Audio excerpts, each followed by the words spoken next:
चाषी को इनपुट सहायता देले मुख्यमंत्री चाषी खाता को गला 800 टंकार बोनस सोहेलू शुभारंभ कर मोहन माझी चाषी खाता को टंका पठाइबा सह पूर्व सरकार को टार्गेट कर मुख्यमंत्री मंचरे पूर्व सरकार को टार्गेट कर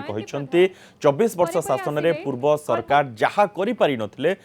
6 मास बीजेपी सरकार कर देखाई पूर्व सरकार केवल भोट बैंक तैयारी करते चाषी उन्नति बीजेपी सरकार प्रतिश्रुतिबद्ध नुआ सरकार कथारे नुहे काम विश्वास करे बोली मुख्यमंत्री कहते अवसर में राजस्व मंत्री चेतावनी दे कहते मंडी में दलाली कले जेल जीवे दलाल समान ढंग से मुख्यमंत्री मोहन माझी दलाल को टार्गेट करछंती से कहते मंडी में दलाल को कौन परिचय दिज्व ना दलाल जेल प्रस्तुत हो रही मंडी में कौन समस्या हेले टोल फ्री नंबर में कॉल करने को परामर्श देछंती मुख्यमंत्री मोहन माझी।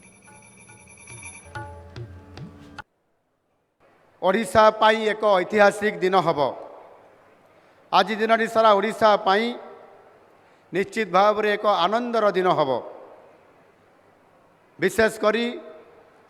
कृषि और कृषक मानकर पाई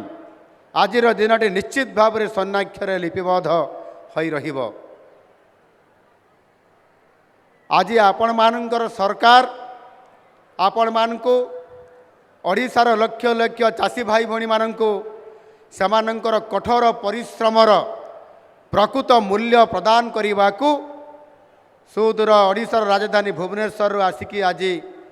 ये बरगढ़ सहेला ठारे आज सरकार निजे पहुँची चाषी भाई भणी मान को सम्मान जनाई एवं आम सरकार प्रतिश्रुति पालन करी एमएसपी बाबद को दिया जाउथबा 2300 टंका सह इनपुट सहायता बाबद रे अधिक 800 टंका प्रदान शुभारंभ करी आज मु अत्यंत आनंदित अच्छी।